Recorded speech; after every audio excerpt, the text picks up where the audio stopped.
next up, we've got Daniel Brody, Dr. Daniel Brody, and his background is in linguistics. And this is going to be an incredible presentation as well. So without further ado, let's watch Dr. Daniel Brody. Greetings from southern Japan. The title of my talk is Born Again, the Convergence of Man and Machine in the Spirit of AI God. It's hard to imagine anyone of sound mind applauding trickery if they weren't already paying for a ticket and expecting to be tricked by the magic of entertainment. Trickery and deception, however, are central to a certain kind of warfare, and warfare typifies the present age, where we all struggle to recognize the weapons deployed against us, peeling away our agency, autonomy, and sovereignty as creatures of God. Today, trickery and deception conceal from public view the clandestine technologies silently assailing us and insinuating themselves into societies, bodies, brains, and bloodstreams. These covert operations and deception are also pivotal to the feeding and maintenance of the monstrous global systems we refer to collectively as mainstream culture, with all of its attendant miseries, deprivations, the backbreaking labor for shrinking wages, the inexorable march of more taxation, backed by empty platitudes promising progress, the false urgencies and utterly vapid appeals to social justice, equity, inclusion, and other kinds of carefully curated appeals to save the planet they claim from certain ruin. So vexed was Harry Frankfurt by this gruesome apparatus of deception, he developed a book-length definition describing it. Quote, "One of the most salient features of a culture," he notes, "is that there is so much BS. Everyone knows this. Each of us contributes his share," unquote. Those who produce BS, Frankfurt notes, quote, "ignore the demands of truth altogether. They do not reject the authority of the truth, as liars do, and oppose themselves to it. They pay no attention to the truth at all. And by virtue of this behavior, BS is the greater enemy of the truth than lies are. From cradle to grave, we are conditioned by all the false idols presented to us, nudging us to hand over our brief time on earth in exchange for our talents and some tokens of currency, whose value holds ever-diminishing returns. Cattle, those beasts of burden, mentioned explicitly in the book of Genesis, are, after thousands of years of peaceful coexistence with man, now marked as a key enemy, just like man himself, who must be better managed, surveilled, modified, and controlled. "We've got to change cows," Bill Gates intones bizarrely, which is, in a way, tantamount to changing humans. They claim we will, like the cattle of the field, own nothing and be happy, which begs a number of questions. Are we now seeing clear signs of impending serfdom?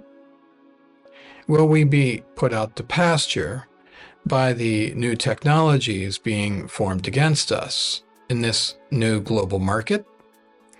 Or are we just living in the final stages of capitalism, in which free and private transactions in the buying and selling of goods and services are fast becoming history, and its neoliberal practice now moves the heart of man to consume himself? To try to answer these questions, I will lay an eschatological map over the major signs and symbols and images presented to us in the culture, nudging us all toward a future in which the worship of our own idols of technological means is not merely normal but to be expected. Concepts of annihilation. Over the past number of decades, the major regimes of technocracy, subverting democratic processes around the world, and most obviously since the staging of coronavirus theater, have worked hard to condition the masses to prepare for a new normal, billed as inevitable, natural, and unstoppable. This force for change, of course, as we've plainly seen, is a farce, driven by global campaigns of carefully controlled financial and societal demolition. Sabotage all the key centers of energy and food production and distribution to engineer the universal conditions of a precarious existence, where common citizens are set against one another to fight over dwindling resources, and most people will surrender to the demands of technocracy.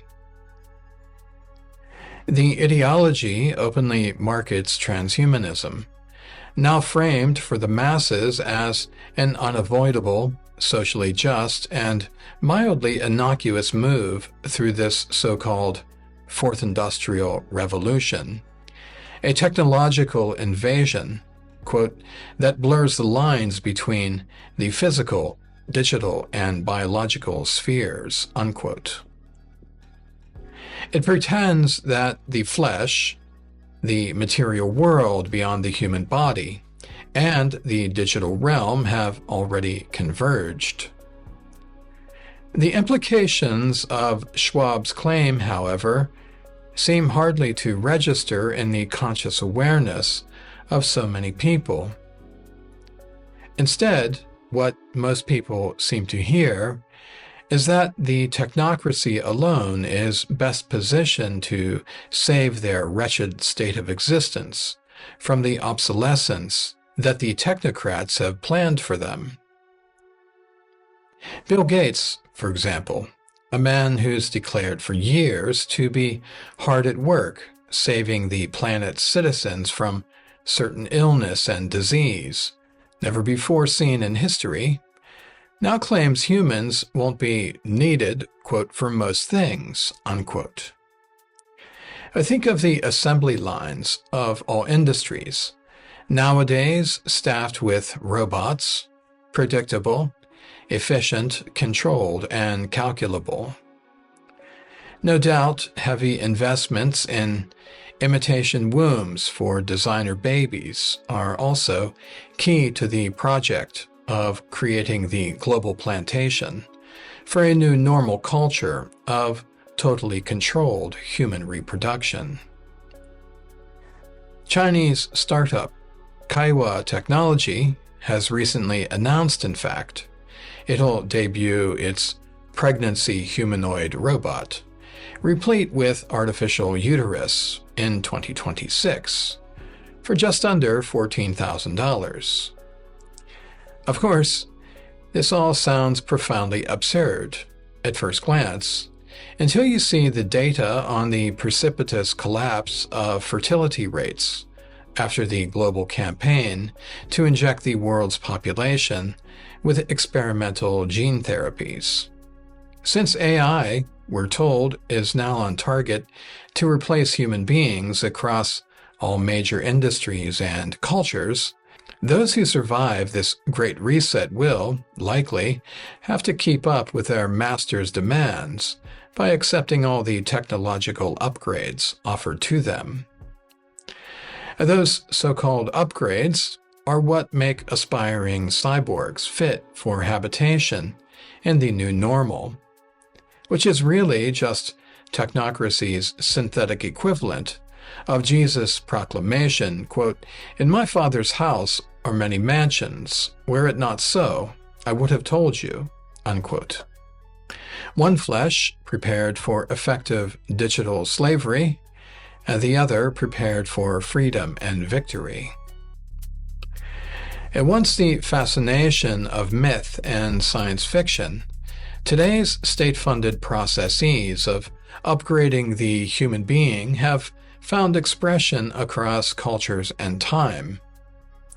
In Fritz Lang's vision of modernity and technological progress, in the film Metropolis, for example, we find in one scene a synthesis of religious symbolism, technology embodied in a feminized robot, the main character's complex relationship to women and machines, and sexuality and technology, all of which communicate Lang's social and ideological imagination. In one key scene, we see a kind of fusion of alchemy and technology, with Maria lying on a table, serving as the subject of an experiment.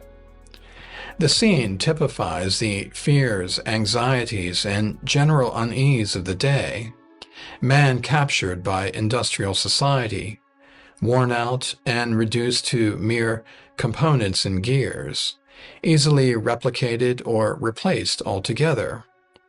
Man suspended in awe of powerful machines developed by his masters, with the power to transfer the uniquely human qualities, soul, spirit, life force, into the mechanical shell of a robot. Arcs of electricity signify a kind of metaphysical transfer, bridging organic life to new mechanical constructions. The keen observer would likely see that this is just an extension of the age-old defective Gnostic belief that mankind, with the right kind of knowledge, can transcend himself, his own corrupted flesh, and the lust of the eye. Technocracy is a fruitless attempt to counter the sort of divine contempt God warns of in the Pride of Life, that wells up, it seems, so easily in mankind, in light of man's immense God-given creative capacities. Quote, "Shall the work say of him who made it, he did not make me," unquote. Today, there appears hardly anything new under the sun. The belief among transhumanist tech giants such as Ray Kurzweil, reducing human essence to digital bits and bytes, transferring human personality, the mind, to a man-made paradise, the cloud, is that, quote, "we'll be funnier, sexier, smarter, and more creative," unquote. To whom might we humans appear this way? To AI God? Kurzweil spoke also of nanotechnology, whereby nanorobots, the size of cells, enter the body and perform the functions of most of the vital organs. Kurzweil's conceptions of the human body embrace the same flawed assumptions that technocrats have operated with for decades. In their estimation, since the biological world is comprised mostly of countless crude containers, it can and must be controlled, invaded or occupied with the technologies crafted by the techno-wizards, it makes sense to lobotomize, condition, and robotize slow and unpredictable humans, and to humanize already fast and efficient robots. Since robots don't complain, don't ask for unwarranted raises, and demand better health care, it makes sound business sense to conceive of humans first as empty shells, ever ready to be outfitted with the latest technological upgrades. It's hardly surprising, in the digital age, that men would conspire to protect their investments and confer upon mere machines the kind of citizenship reserved traditionally for persons born of human mothers. Notice further the sort of conceit suffused in Kurzweil's claim that nanorobots, for example, will enter the body. These nanoscaled machines, I would argue, are the materialist's unseen spiritual equivalent to the Holy Spirit who abides in the body, the technocratic effort to mimic the kind of network of communication God Almighty has made with His beloved creation. Implicit in Kurzweil's claim is the erroneous belief that the human body already belongs to the technocratic order, and is therefore just another barrier to be breached under the banner of Fourth Industrial Revolutionary Progress. It is a similar sentiment echoed by Elon Musk, who believes we are, quote, the biological bootloaders for AI. Soon, humans will represent a very small percentage of intelligence. AI is our id writ large, our primal drives. Those things we like, hate, and fear are all there, as a projection of our limbic system. The merged scenario with AI is probably best. If you can't beat it, join it. Be symbiotic with AI, unquote. Well, let's consider again Maria, laid on the operating table, her humanity converted into a transferable commodity, like ours too, in the digital age, raped and pillaged in the name of national security, economic development, escape from stagnation, or the unstoppable march of technological progress. How did we come to this moment in history? Are we simply the unlucky descendants of a severely depraved and malformed understanding of human biology? Or the human spirit? Or is there something much deeper going on? And one possibility is that this prevailing view of humankind was laid down long ago in 18th century medical practices. Though outdated, the concept persists. In his book, The Man-Machine, Lemaitre's materialism came to wield a significant influence over Western medicine and would go on to shape the practice with both revolutionary benefits and severe limitations. For example, Lemaitre helped ground medicine as an empirical science by rejecting any supernatural explanations of illness and disease, and by promoting experimentation, observation, investigation, and dissection. And while his mechanistic conceptualization of the body aided understanding of circulation, respiration, digestion, and neurological functioning, it also oversimplified complex and dynamic biological processes, inaccessible at the time to observation, and recast them as machinery. Lemaitre also saw the body as a clock, and its many organs as gears. This metaphorical mapping of crude machinery onto natural biology in a dynamic system laid the groundwork for later compartmentalized understanding of organs as discrete mechanical systems for approaches to treatment focused on fixing broken body parts instead of supporting whole body healing. The man-machine metaphor, incredibly convenient mental shorthand, would help secure the later dominance of pharmaceutical interventions aimed at tweaking the chemistry of bodily machinery. This conceptualization of the body is curious, not just because of its crude oversimplifications, but because of its seeming intersection with numerous prophecies. Jesus warned that the Satan is the, quote, father of lies, unquote. The Apostle Paul, too, associated the Satan, quote, with every wicked deception directed against those who are perishing, unquote. And also one who, quote, masquerades as an angel of light, unquote. Notice some of the descriptions of the accuser. He is the origin of deceit, who disseminates lies, like a father spreads his seed. his activities parallel various forms of warfare, because war necessarily requires camouflage to conceal invasion, villainy, and violence. The accuser and his minions will say, "You are a menace to society because you're not following the new safety protocols and securing mandated access to the new injectable technologies." Or, "You are a menace because you're not securing a mandated digital ID, so the robotic gatekeepers we've put in place to identify you humans can do their job."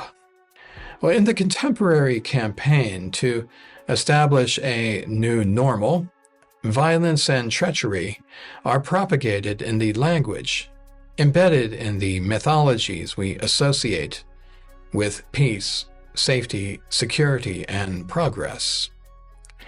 And Paul's letter to the Thessalonians reminds us, in fact, that when they say, quote, "peace and safety," then sudden destruction will come upon them, and they will not escape, unquote. As scholars have noted that in the Revelation, apocalyptic literature that opens the eyes of people to the key signs signaling the end of man's rule on earth, that great deceit would befall humankind in the form of an apparent medical remedy. The symbolism foreshadowing the end times is striking. Quote, "And the light of a candle shall shine no more at all in thee, and the voice of the bridegroom and of the bride shall be heard no more at all in thee. For thy merchants were the great men of the earth, for by thy sorceries were all nations deceived." Unquote. Those who choose their citizenship in this mysterious new kind of Babylon become subjects to a new form of tyranny that destroys marriage and procreation through a kind of sorcery conjured up by powerful businessmen who have achieved a deeply influential dominance over the whole world.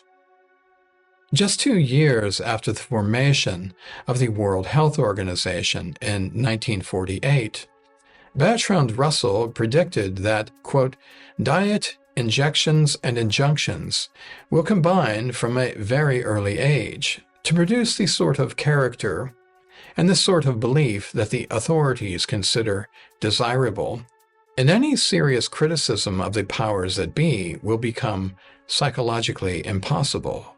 Unquote. Are these powerful merchants who have gained such a secure foothold on human relations and communications today, spoken of in Revelation, the same ones pushing a new kind of diet on humanity, the same ones pushing injections and pushing injunctions and other related rules? If it is possible, it would be useful to unpack the original meaning of the Greek term for sorcery. How does the root meaning point to the emergence of a new technocratic order of global reach, replete with the severe social credit scoring of anyone who questions the military-industrial Pharmakia complex, and the, quote, "merchants of the world who deceive the nations with their sorcery," unquote? Is this exceptionally lucrative system, referenced in the Revelation, recognizable today in the global trade of marketed Pharmakia? The one that rewards lawlessness and high competence in breaking laws, like the Geneva Conventions, the Universal Declaration of Human Rights, or the Nuremberg Code? If Revelation 18 suggests as much, it's easy to see in the discourse conventions of technocracy how seemingly ordinary observations conceal hideous facts. Consider the fanfare signaling the arrival of the Fourth Industrial Revolution in 2015, announcing the New Age, describing what it means for the future of humanity, and how the revolution, a mere abstraction, has assumed the odd position of authority and agency over human beings. Since the human body is often conceived to be no more than a mechanical system of containers within containers, the revolution reserves the natural right, like the wind itself, to act upon these containers. Quote, "The revolution doesn't change what we are doing, but rather it changes what you are," unquote. In his interview with Charlie Rose, Schwab deploys a clever rhetorical technique used by anyone seeking to camouflage the agents who arrogate to themselves the license to act upon things or people. It is precisely the same technique used by other technocrats. Quote, "Technology might disrupt the meaning of human life in numerous ways, ranging from the creation of the global useless class to the rise of data colonialism and of digital dictatorships," unquote. Note the power of technology to disrupt, the disembodied abstraction ruling like a despot over the people. It's not just some poetic metaphor. Consider the effect this formulation has on our collective psyche. Ponder the prospect of serving as a passive target of preemptive, covert, technological invasions of your body, your blood, and your brain. As of this writing, the claims made by such Davos technocrats seem hardly to register in our minds, as some ominous technological revolution is forcing digital technologies into our flesh that will alter our biology at the molecular and cellular levels. The great disjuncture between what is verifiably true and what the product of hypnotic suggestion really is. It reminds me of Bertrand Russell's remarks in Scientific Technique in Oligarchy. Quote, "Even if we are all miserable, all will believe themselves to be happy, because the government will tell them that they are so," unquote. If we refuse to acknowledge the misery of subsisting in a scientific oligarchy, in a godless technocracy that sees human beings as lab rats, nibbling on lab-grown meats, sipping on cockroach milk, gasping for air and freedom from the 15-minute cage, then we can never break free of the mental chains that bind us. Let's consider once more Schwab's declaration about the revolution. He infuses a mere abstraction with power to erase human agency and sovereignty granted alone by God to each person upon birth. Further, the visual aspects of this apparently normal conversation muddle the auditory message that technologies are being deployed to alter something as basic to our uniqueness as our genetic composition.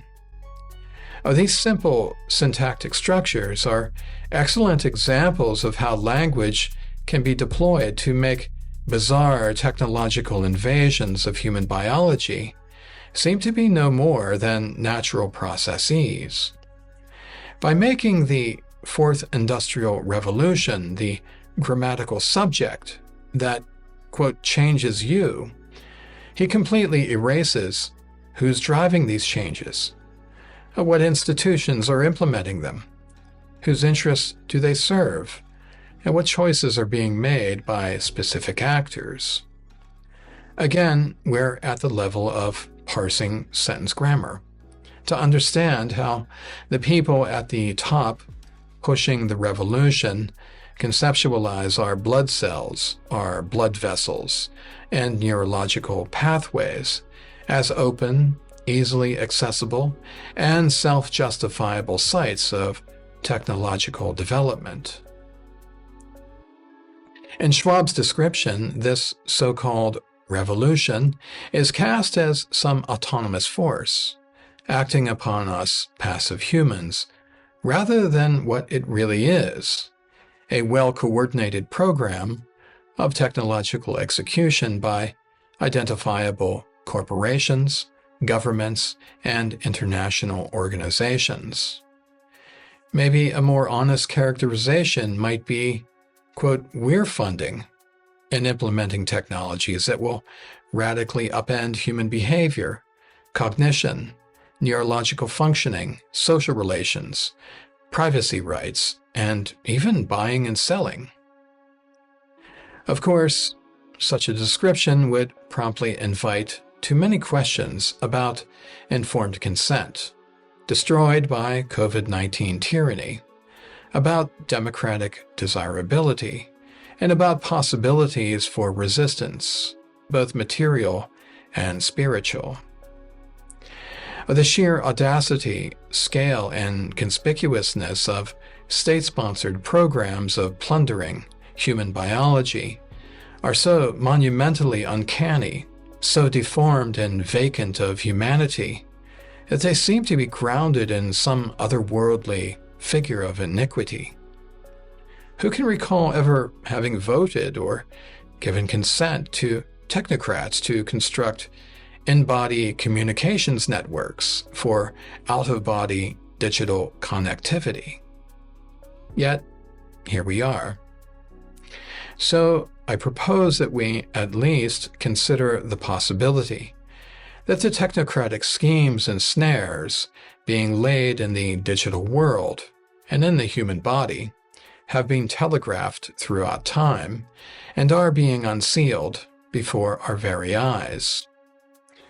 Scholars see Nebuchadnezzar's bizarre dream explained to him by the prophet Daniel to be a model illustration of all the empires that will come and go throughout human history. The book of Daniel invites curious observers to probe the many-layered meanings associated with the metals described in the image of a terrifying statue appearing in a dream given to Nebuchadnezzar, who is too shaken and unable to decipher its meaning. Daniel offers to the king what would be to him the only acceptable interpretation: the head of gold, symbolizing the first empire, is Babylon. The chest and arms of silver, symbolizing Medo-Persia. The belly and thighs of bronze, symbolizing Greece. The legs of iron, symbolizing Rome. And the feet and toes of iron mixed with clay, symbolizing a peculiar empire yet to come. My focus is on this empire. Daniel describes the latter times, quote, "Finally, there will be a fourth kingdom, strong as iron, for iron breaks and smashes everything. And as iron breaks things to pieces, so it will crush and break all the others. Just as he saw that the feet and toes were partly of clay and partly of iron, so will this kingdom be divided. Yet it will possess some of the strength of iron. It will be partly strong and partly brittle. So too will the people be a mixture, and will not remain united, any more than iron mixes with clay." Well, this mixture points to an amalgamation of two forms of power in the end times. What are those forms of power? Are they ethnic, social, biological, technological? Man's final empire will bear merely an overt image of strength, rather than its true substance. In the dream, the image accurately represents human power.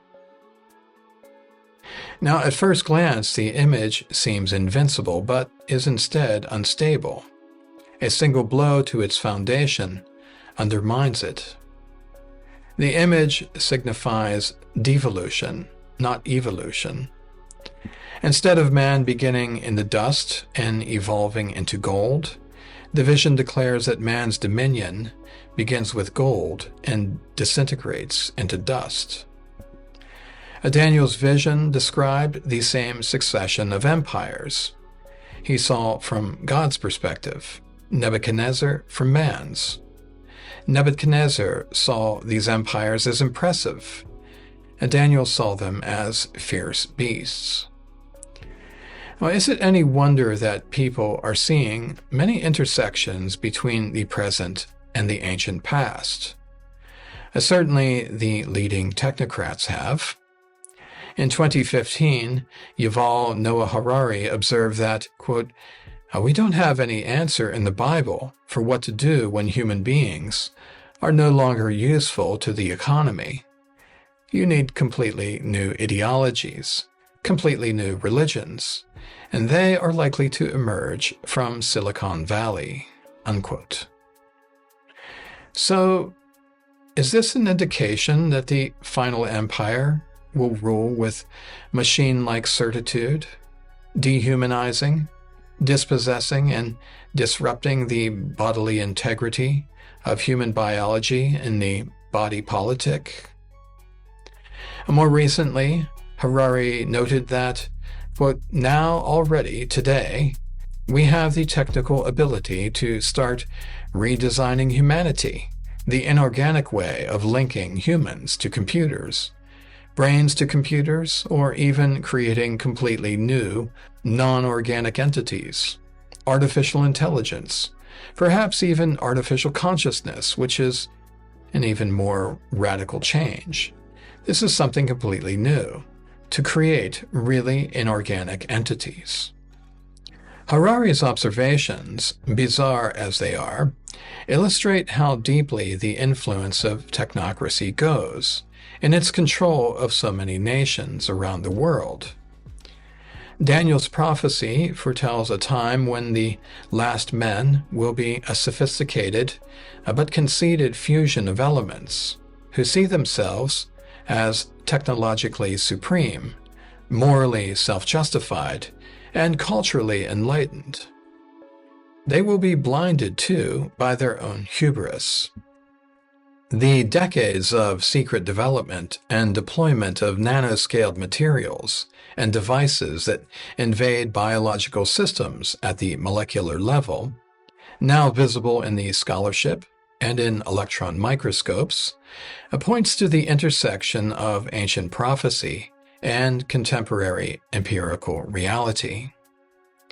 As blood flows in human bodies, distributing the new nanonetworks for achieving global internet connectivity, are the central bankers waiting for the right time to collapse the world economy and roll hard currencies into digital tokens? We were warned more recently in 2012 that we are all consuming nanotechnology. I wish I'd known. In particular, we're told we have been taking in titanium dioxide and silver dioxide. In 2013, we could see how many other metals at the nanoscale are being used to commandeer natural biological systems. Now, are we seeing signs today, spoken of by Daniel, in nano iron oxide as a composite to improve soft tissue? Is this the iron mixed with flesh, that is, the miry clay that God had warned us about in the vision to be unsealed at the end of days? In the revelation given to John, we find a mysterious, quote, image of the beast that men were made to bow down and worship. They all wondered after the beast. Much talk in mainstream culture has been focused in recent years on this so-called beast. Because of Peter Thiel's own fascination with the beast and the rise of Thiel himself as a key player in the Trump administration, the question was recently put to the Palantir CEO by New York Times journalist Ross Douthat. Quote, "You're an investor in AI, deeply invested in Palantir, in military technology, in technologies of surveillance, technologies of warfare. And it seems to me that when you tell me a story about the Antichrist coming to power and using the fear of technological change to impose order on the world, I feel like Antichrist would be using the tools that you were building. Wouldn't the Antichrist be like, great, we're not going to have any more technological progress, but I really like what Palantir has done so far. I mean, isn't that a concern? Wouldn't that be the irony of history, that the man publicly worrying about the Antichrist accidentally hastens his or her arrival? Unquote. So let's consider carefully both the concern Peter Thiel has, as well as the mass surveillance tools being developed by his company, and the possible corollary grounded in the ancient past. The Apostle Paul was confronted by idol makers, specifically a silversmith named Demetrius in Ephesus, who feared his business would be destroyed by Paul's teachings against idol worship, the veneration of Artemis in particular. Fearing that the decline of Artemis worship would also discredit her temple and destroy their livelihood, Demetrius incited a riot against Paul that led to a large public disturbance in the theater. The protection racket for idol worship today seems even more glaringly obvious.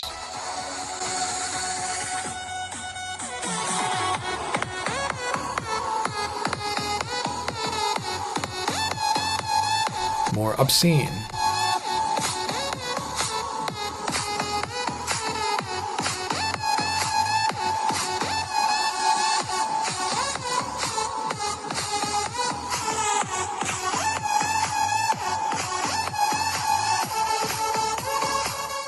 More violent toward those resisting mandated respect for the gods of Pharmakia.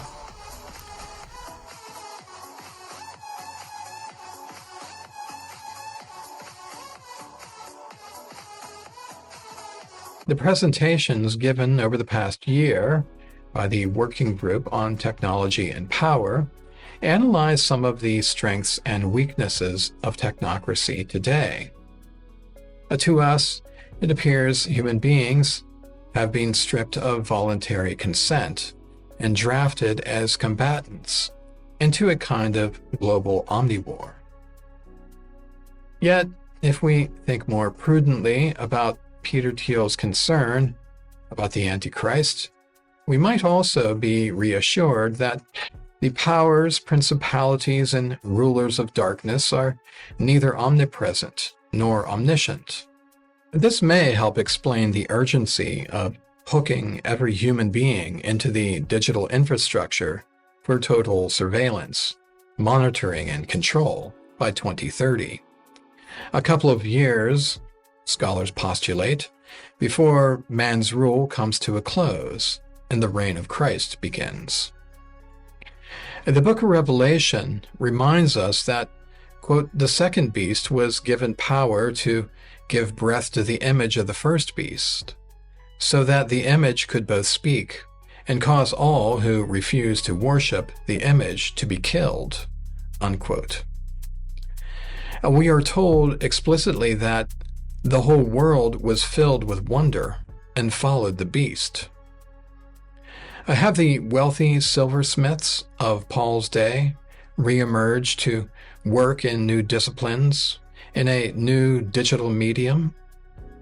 Anthony Lewandowski was so serious about his faith in the new digital gods conjured up by man's technological ambitions that he left his lucrative position at Google to found Way of the Future, a nonprofit religious corporation in California, with a mission to, quote, develop and promote the realization of a Godhead based on artificial intelligence, and through understanding and worship of the Godhead, contribute to the betterment of society, unquote.